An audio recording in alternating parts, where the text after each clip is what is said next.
Welcome back, good friends. Brian from Apex Detail. Full house in here, but we're going to make room today because I want to test the Nasiol Rapid Shine quick nano ceramic coating spray for automobiles. And this one here has my interest because most of the long-term spray coatings would prefer a dry application, and the Nasiol Rapid Shine actually prefers a wet application. So at the very least, you would wash your car, and before drying it, you would do one panel at a time, mist the area, and dry it with your drying towel. Let it cure for 4 hours. Don't wash it for 24 hours, and you'd be good to go. We're going to test it on a test hood that I have set up on horses over here. Let's make a little bit of room so we can work and get started. Take a look at the Nasiol Rapid Shine. Okay, so at the very least, you want to at least get the surface washed and decon, meaning either a rinseless, waterless wash, bucket wash, followed up by decon using the clay bar, iron remover, maybe a panel wipe after that, just to make sure there's no pre-existing old protection still hanging around. So, waterless wash here. Now, what we want to do is to make the protection, give it the optimal chance. We're going to polish. So wash, decon, polish, give it the best chance we can for it to succeed.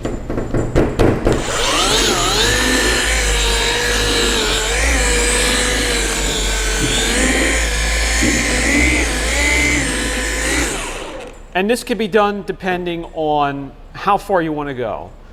Enhancement, one step, multi-step correction with wet sanding included, that's completely up to you.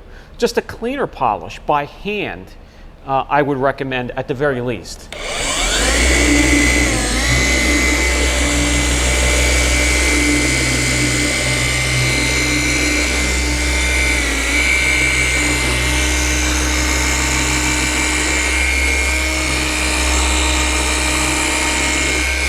Now we wipe off the residue, and we're going to use a panel prep to make sure all of the polish oils have been removed.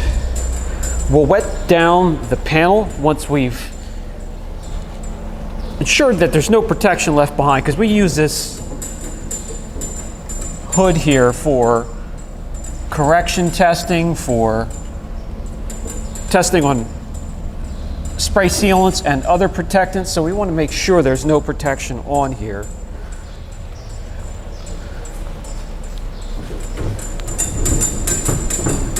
Okay. Panel prep.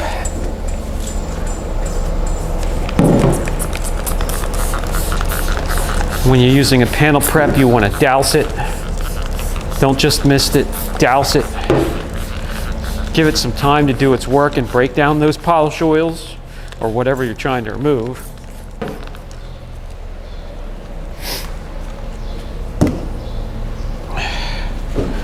And then come in and wipe it off.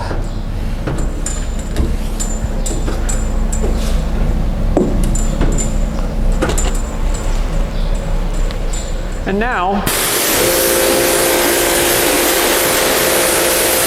I think we can agree that there's no protection on there whatsoever. A squeaky clean panel with fresh clear coat will bead a little bit and sheet a little faster than some dead clear coat or a single stage. But this has no protection. So what we're going to do is we're going to cover half of the hood, and then we'll leave the other half wet, and we'll protect it exactly how it's described on the label of the Nasiol Rapid Shine. All right, we have half of the hood covered so it doesn't get overspray or mist from the Rapid Shine. The other half freshly washed and corrected and still wet. So we want to switch it over to the spray We're going to do it just like this, make sure it's even coverage, not a crazy thick layer. I just sort of misted it on, but the main purpose and the main goal was to make sure it was evenly sprayed on there. And there are two ways that I found that it works. One with a drying towel, the other 2 microfibers. And I'm going to use the first one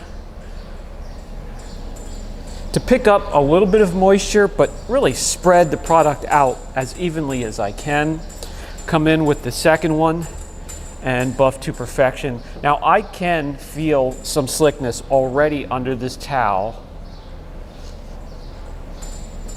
that I didn't feel the first few passes with this first towel. So that's a good sign. And we're going to let this go. We're going to let this go. We're going to let it cure and let it dry for 4 hours. But we're not going to do anything to it until after the 24th hour, when we can actually start to let it get wet and maybe even wash it and torture it and see how it holds up. So let's give it some time. Okay guys, this has had plenty of time to cure, and when we remove the drying towel, we should see a definitive line of where it's been protected. Maybe there is a little bit of a jetting effect. I do not see that, but what I do notice is slickness. It feels silky smooth, and we're going to use these blocks to demonstrate the slickness from the protected compared to the unprotected side as we slowly tilt the panel up. Theoretically, the block on the left should take off a lot quicker, and the block on the right that is grabbing onto the clean, naked clear coat might hold on a little bit longer. Let's find out. And there you go, a visible difference. The protected side a lot slicker than the unprotected side. Let me grab the gloss meter. Let's see if there's a difference when it comes to gloss units. And sometimes you will see either a huge increase or maybe even a little bit of a drop, depending on what it is as the beam of light refracts off the surface. Sometimes, if it's not cured properly, it throws it off a little bit, and you'll get the correct reading if you wait till it cures properly. And you're going to see a little bit of a difference. It is actually slightly higher in gloss in the unprotected side. However, you could see the gloss meter just taking off in the side protected by the Nasiol. Very slick and smooth. Next, I am interested in the water behavior. Is this going to be a beater or a sheeter? And we should be able to see a marked difference between the protected and the unprotected side. This one is definitely a beater. I mean, not the highest contact angle I've ever seen, but there's a huge difference between the area that has the Nasiol and the clear, naked clear coat.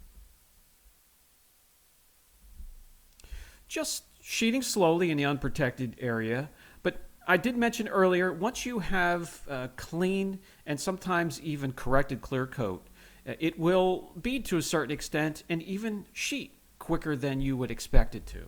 Keep that in mind. I did notice even if you do flood the protected area, it gathers together and pulls the water off of the panel rather quickly, which is a great sign to see. And when you miss the panel, you'll see the beads that a lot of you are enamored with. Let's now wash it a few times with just a pH neutral shampoo, and we're going to see if this is going to be a protectant that washes off quickly or just after a few rainstorms, or it's going to hang in there for a bit. Again, for something that is a wet application that you missed on when the vehicle is wet, I often find that to be a little bit less durable than something that's applied with the dry application method. After a few washes, and it really doesn't matter what it's on, single stage or clear, it switches over from beading to sheeting quickly, which I prefer anyway, but there is a quick transition, and that happens on this panel again as well. Here's a better angle for you with the light overhead. What I would recommend is the first 3 washes once you've received the product, I would apply using the wet method, and I think then you'd be good for the next few months. Okay guys, that's going to do it for the Nasiol Rapid Shine spray coating. Results and experiences, they're going to be subjective, they're going to be different no matter what your environment is, and I believe the strengths for this one are going to be the slickness and ease of use, and on the other end of the scale, durability is going to come into question. What I would do is the first few washes, I would use this as a drying aid, and you'd be perfectly fine, and maybe repeat the process every few months. As for a rating on the channel, I'm going to go ahead and give the Rapid Shine a 5 out of 10. If you have any questions or if you've had a different experience, please share it down in the comments section and for all to see, and we can all share our experiences. Brian from Apex Detail, catch you in the next video.